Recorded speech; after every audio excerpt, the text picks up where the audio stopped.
and so I've asked to speak to you to give you uh, the latest situation on what is going on and what we have been able to find out about the situation in different places. Mukhang malakas yung Lindol kasi malaking ang 7.3, napakalakas na niyan. Hanggang Ilocos Sur, approximately 6.0, which in the Richter scale, which is still a very strong earthquake. I have with me Yusek Solidum, there, and SND Faustino and DILG Abalos, so that they can give us the reports from on the technical aspects of what happened today from Fieldbox, and the reports that our policemen and other local executives have been providing us, and of course the NDRMC on the measures that we have taken to immediately provide support to the LGUs and of course the citizens that have been affected. I would have the Secretary of the SWD, Secretary Erwin Tulfo, is not here with us because he's already there. He left earlier. He left soon after the earthquake. Again, we are awaiting his report. I am staying away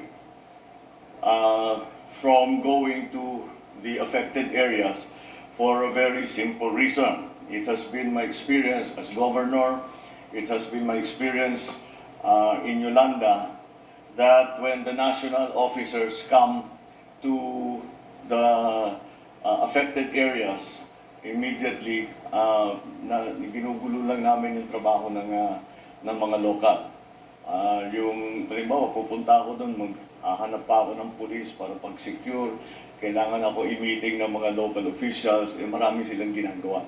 So I said, let them do their work, let us wait for them to tell us what is going to be, what the true situation is, and maybe I can schedule a trip, perhaps tomorrow, as soon as possible. So now I'll turn the floor over to Yusek Solidum so he can explain to us exactly what happened in Abra this morning. Thank you, Mr. President. At exactly 8:43 this morning, a magnitude 7.0, initially rated at 7.3, occurred in Abra. And the depth of the earthquake was 17 kilometers, so not so deep, shallow. And because of the magnitude of the earthquake, we consider it as a major earthquake. Anything greater than 7 is a major earthquake, and we would expect significant effects of this event. First, on the reported strength of the shaking, so far, the maximum intensity reported to us would be intensity 7 in Bocloc and Manabo, Abra, and this would be manifested by damages to houses and buildings and landslides, especially in the mountainous region. We also noticed intensity 6 in Vigan and other towns of Ilocos Sur like Sinait, Bantay, San Esteban, and in Nalawak, Pangasinan, and even Baguio City, and that would be nearby La Trinidad. The reason why there was significant damage in Vigan is that the foundation of the city is essentially sandy because of the big river that would flood the area from time to time. So there was amplification of the shaking, and many of the churches and historical buildings were damaged. Now, landslides are a problem, especially not only for earthquakes, but during rain. So we have to make sure that areas that are affected by landslide and starting or incipient landslide should be avoided. Towns should actually investigate houses and buildings that were damaged to see if they can still be usable, and even those that don't have very obvious damage. So this will be the work po ng mga local engineer. There was a reported unusual wave in the coastal areas of La Union and Ilocos. This was not a tsunami po, no? because a tsunami would be very high waves because of the uplift of the ocean floor due to an earthquake in the ocean. What happened was there was shaking of the island and the water, coastal water was shaken, so there was a minor seawater oscillation. Some of the waters actually entered some of the river. Mr. President, yun lang po report natin. All right, so that is the initial report from Philbox on what has happened. Siguro next, I will ask Secretary, unahin natin ng DILG because I want to hear also, hindi ko pa narinig ang mga report na galing sa mga local government at saka sa mga police natin. So maybe Secretary, you can brief us on what they have reported to you. Magandang hapon po, Mr. President, at sa lahat po ng mga nanonood, nakikinig po ngayon. Ito pong mga data na ito po'y kinumpile po natin. Ito'y galing sa mga local chief executives ng mga LGUs, and of course, galing sa PNP at galing sa mga fire. Kinos-reference po namin ito nang sa ganoon ay talagang ito'y exact po, tama. Ang affected regions po ay 1, 2, and CAR. 15 provinces are affected, 15 cities, 280 municipalities, 6,756 barangays.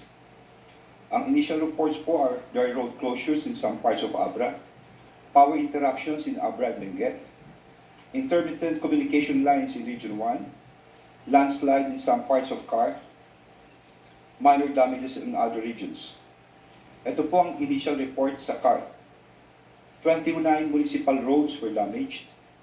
3 bridges in Abra are also reported to have been damaged. 173 buildings, both private and government, were also damaged. 58 reported landslides, most of which occurred in Abra, with 31 reported landslides. 60 injured. And so far po, 4 po ang nabalita ang nasawian ng buhay, 4 deaths. Of these 4, 2 are in Benguet, 1 each in Abra and Mountain. 2 in Benguet, 1 in Abra. No? Yung sa Mountain Province po, Ang cause niyan, pagguho ng lupa. pagguho po, opo. Sir, if I might also add, Mr. President, no, para lang, sandali lang po. Para lang pong maano po natin, ito lang po. Karamihan kasi pagguho eh. Okay. Yung unang casualty sa Trinidad, natabunan ng lupa. Mukhang ganun din eh, kasi doon sa mga highland areas, yung lupa. Yes, sir. Mga lupa po. So, i-break down ko lang po, ano? So, lumalabas sa Abra ay 3 tulay, 3 bridges. Sa buildings, ito lang po, iaano ko lang, sa Baguio, 33 were affected. Tapos 59 dito po sa Abra. Sa Apayao, 2. Tapos sa Benguet, 62. Pagkatapos po sa Kalinga, 7. And then sa Mountain Province 10 po. No? That's a total of 173. And of course, ang pinakamaraming landslide reported ay dito po sa Abra with 31. No? Ang mga injured po, pinakamarami din po sa Abra, sir, at 44. No? At yun po ang report po namin. Lahat din po ito ang mga kapulisyahan at mga bumbero po at ang mga disasterist na mga LGUs po sa mga kanila. Thank you, Yes, Secretary. Itutuloy ko na lang sa umpisa ni Secretary yung report sa mga sa mga daan. I've also received a initial report from the Department of Public Works and Highways on the condition of the roads in and out of the area, national roads especially. Sa Cannon Road is presently not possible. Palispis, yung Palispis area ng Marcos Highway is not possible. The Benguet, Vizcaya Road as of now is not possible. Kilometer 302 to 700 Poblacion Bukod Benguet is also not passable. Baguio Itugon, not passable. Andres Pusalan Road, in situ Bugaw, Barangay Adaway, Kabayan, Benguet is not passable. Sa National Road, kilometer 297 plus 200, Belling, not passable. Poblacion, Kibungan, collapse, not, sa Benguet pa rin ito. Kilometer 313, basta not possible. Upper Kalinga, sa bandang Pail is not possible. On the road going up from Kalinga to Abra, Pantikan to Bablasang, Balbalan is not possible.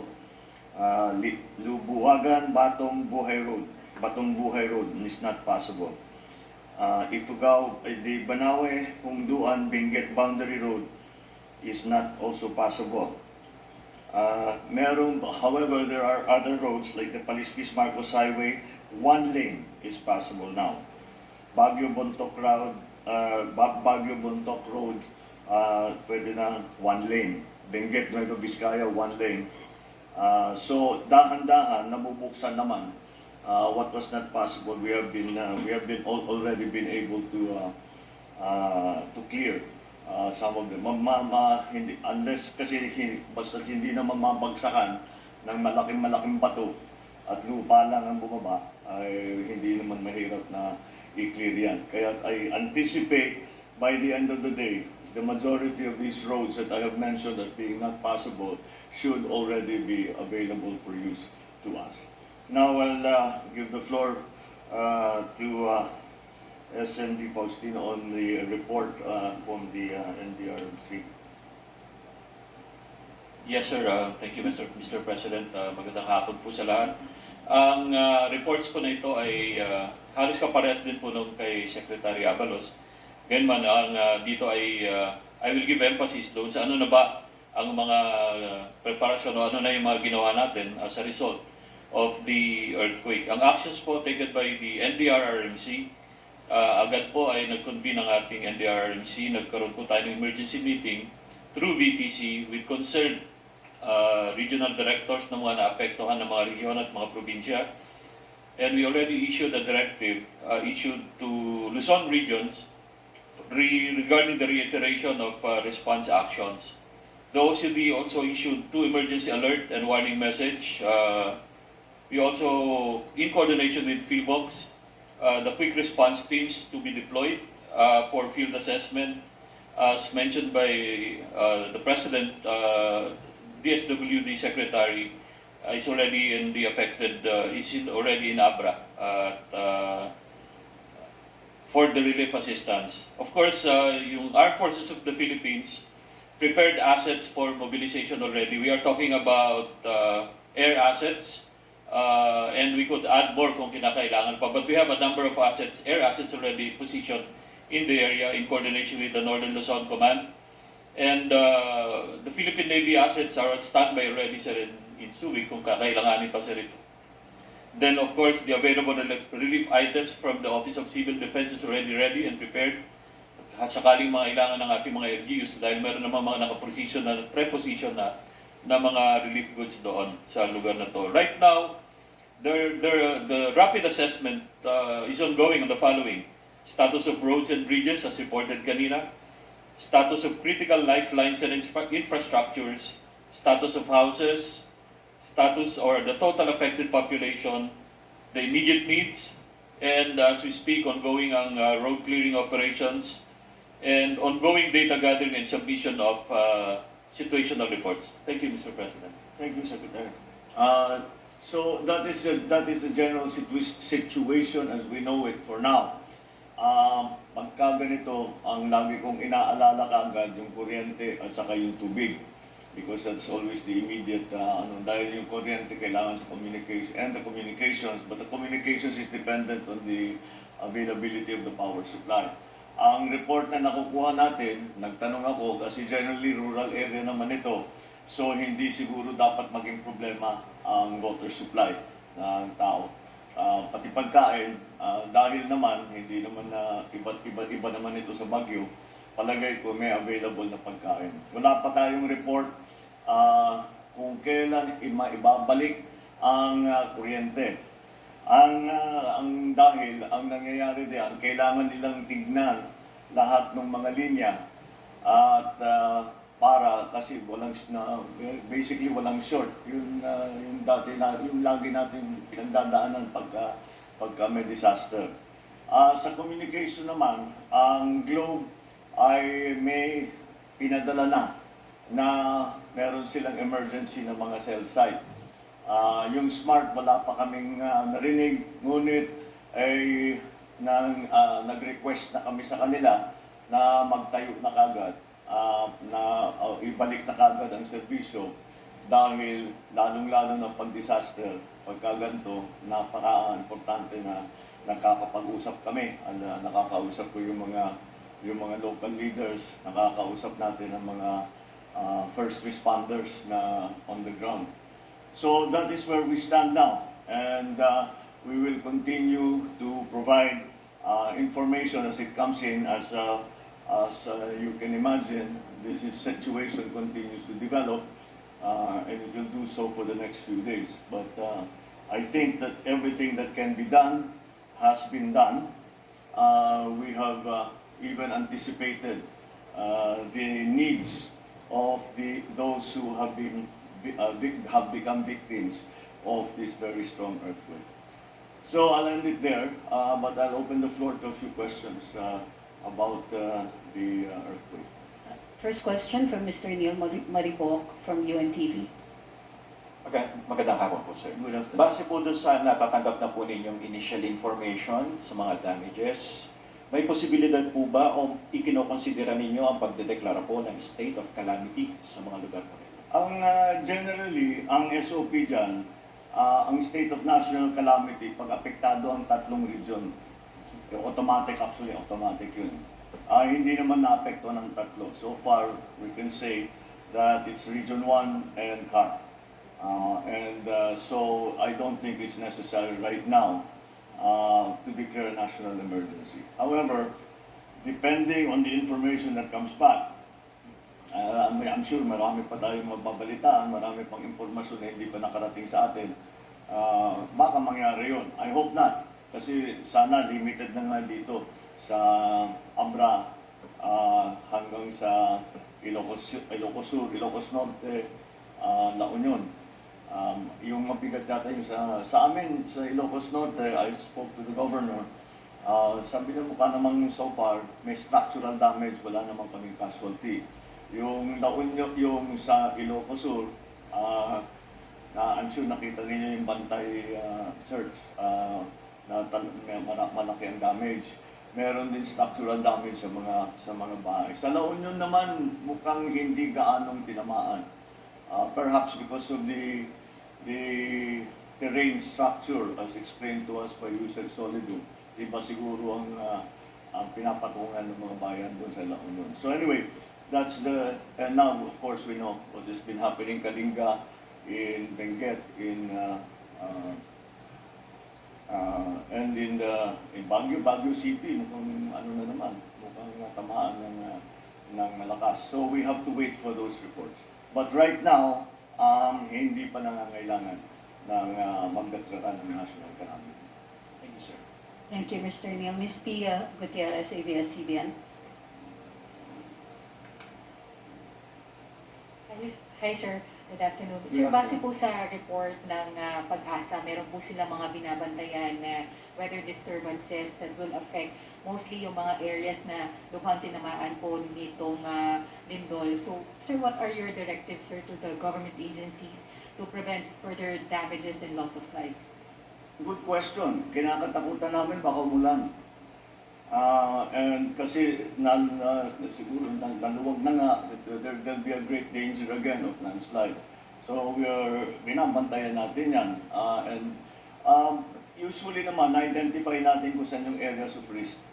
So pwede nating bantayan. Huwag sanang umulan, at least for the next 2 days, para makapag-stabilize tayo ng lalo na yung mga daan, pati yung mga, para ma-inspeksyon na rin yung mga bahay, if they're safe to go back to. Pero siguro hindi pa ngayon. Dahil even if they are structurally safe to return, magkakaroon pa tayo ng aftershock. Baka doon naman ang problema. If you remember, a while back, during the earthquake in Baguio, maraming namatay kasi akala nila tapos na, pumasok sila, inabutan sila ngayon ng aftershock. So that's what we are watching out for, both in the structures and in watching the danger of landslides. Maraming salamat, sir. Thank you. Ms. Cathy Valiente, Manila Times. Yes, sir. Mr. President, good afternoon po. Para po sa kaalaman lang po ng ating mga kababayan, where were you po and what were you doing when the earthquake happened? I'm sorry? Nasaan daw po kayo, President, during the earthquake? I was in my office. Naririnig ko yung may sandalye na yun ang guide namin dito sa palasyo. Pag narinig ko yung sandalye na kumakalansing, then ibig sabihin may lindol. But it was very strong. It's stronger than the usual.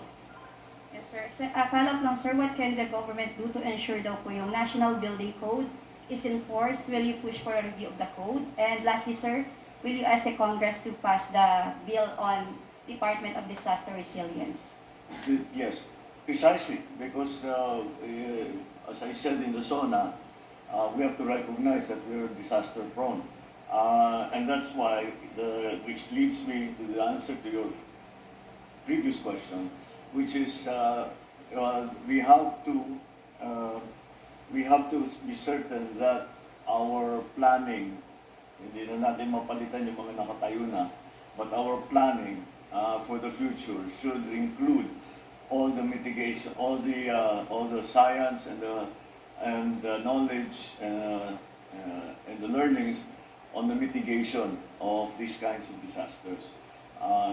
Iba naman yung lindol, the real problem with the earthquake is hindi talaga tayo makapag-predict ng lindol. At least yung bagyo, may warning, yung lindol talagang bigla. So we just have to deal with it that way. And if we can make get that balance between cost and the mitigation requirements ng ating building code, so that we are safe when the earthquake comes or malakas na bagyo, then that is what we will have to do. Sir, Thank you. will you push for the passage of the On the yung sir, bill on National Disaster Resilience yes, Department, sir? we mukhang I don't like to say it, pero mukhang mapapadalas ito eh. Not the earthquake, pero yung weather, lalo yung extreme weather. Kahit hindi bagyo, yung masyadong nakikita nyo sa Europe, nakikita nyo sa Amerika, baka naman abutan tayo ng ganyan, yung napakainit masyado. So these are the things that we have to be careful. We need more capability than we have now. Magaling na tayo sa bagyo, marunong na tayo sa lindol. Pero ang mga dangers the dangers that the effects of climate change present are different. That's why we need a specialist agency. Thank you, sir. Thank you. Ms. Tuesday New, DZWB. Good afternoon, Mr. President. Good afternoon. So far po, nabigyan niyo na kami ng initial scenario ng ongoing relief and disaster response operations. Saan po ang extent ng assistance na pwedeng ibigay ng national government sa mga affected residents, lalo na po yung mga nagiba ang bahay, bumagsak ang bahay? Papagawa din po ba yung kanilang mga bahay, sir? Papagawaan yung Mga bahay na nagiba? tutulong kami, siyempre. The immediate, lalo na sa lindol, ang immediate concern is shelter. Kasi nga, kahit na titignan mo yung bahay, mukhang matibay, hindi mo malalaman hanggang na-inspeksyon na mabuti yun. So we cannot allow people to return to their homes yet. Because it's dangerous. That is one of the problems. Because ang tendency ng tao, pagka umalis ng kanilang tahanan, ay babalik ka agad yun. Kasi para hindi alam nyo na yun, para hindi walang masira, walang makuha, walang whatever. So we have to explain to them that ang kailangan muna ma-inspection yung kanilang mga bahay, at bukod pa doon, kailangan na muna natin antayin na medyo matapos na yung mga aftershocks. Yung Solidum tells me it'll be 2 or 3 days of significant aftershocks, after which magte-taper off. So antayin na natin yung ilang araw. In the meantime, it is up to us, the government, to provide shelter for them, to be able to feed them while they are in the shelters, and to inspect their residences, their places of business, para makita natin kung pwede na silang bumalik, pwede magtrabaho ulit, pwede na bumalik sa kanilang mga bahay. Follow-up lang, sir. May panawagan po ang PBOX kanina umaga sa local government units na seryosohin po yung pag-inspeksyon sa mga residential houses, not just buildings and other establishments. Would you issue a directive po sa DILG na gawin po itong at least regular inspection sa mga residential houses sa kanilang areas? There's no need. There is already an existing procedure for that. Ang problema, hindi ko minsan nagagawa, because we actually at the local government level, meron tayong mga engineer pero not necessarily qualified sila para tumingin sa building at sasabihin safe ito pag nagka-lindol. Hanggang Richter scale 6 pwede ito, hanggang ganito. Wala tayong sa local level, wala tayong ganun, kaya hindi nagagawa. So we will just have to, I think the better way is to educate people na wag kayo magtatayo ng bahay sa delikadong lugar. Make sure that maayos yung mga materials na ginagamit at maging matibay para pag sakali mang magkalindol o magkabagyo, o ay hindi naman kayo mabiktima. So yes, it's something that we would like to be able to do. We have yet to have the capability to do it extensively. Sa urban areas nagagawa, pero sa rural areas hindi namin. Thank you, sir. Maraming salamat. That's all for today, Mr. President. Yeah? Yeah. That's it? All right. Oh, there's one more. Oh, yes, sige, go ahead. One. Thank you, Mr. President. Katrina Domingo from ABS-CBN News. Mr. President, we have an initial assessment regarding the cost of infrastructure and agricultural damage incurred after the quake. Wala pa. We haven't yet gotten the estimates. That will take some days. Kasi kailangan yung mga sa agriculture, yung mga upag, yung mga mao, kailangan iikot yan sa lahat ng lugar. Again, ang worry ko dito ay hindi yung tanim, kung hindi yung irrigation systems, kung ano yung nasira. Kasi pag lindol, yun ang tinatamaan eh. And then, yeah, that for me, in terms of the agricultural sector, that for me is going to be the greatest concern. Sir, Kasi malapit ng taniman. Sir, two-prong follow-up question. First, aside from the provision of shelter and food, will the government also be providing cash incentives or cash allowances to rebuild their homes? And how much of an additional budget are we looking at to address the situation? We haven't made those calculations yet. But siyempre, we have all of the mechanisms that have been put in place for the pandemic, and so they are also in place. And if you know, IX is for all citizens in a precarious situation. So it does not necessarily mean that they got sick with COVID. It means basta nalagay sila sa alanganing posisyon. So that will apply. Siguro that will be most relevant to those who have, for whatever reason, yung mga kanilang mga opisina o yung kanilang mga tindahan ay nasira, hindi sila makapagbukas. Mangangailangan nila dahil wala silang hinahanap buhay. So I'm sure the social programs will then come into play. Definitely, sir, we have an available budget. And do we have a ballpark figure of how much we can still spend? I think especially in terms of what we're anticipating after this earthquake, I think we should be able to cover it. Thank you, sir. Salamat. Thank you. Thank you all very very much. Good afternoon.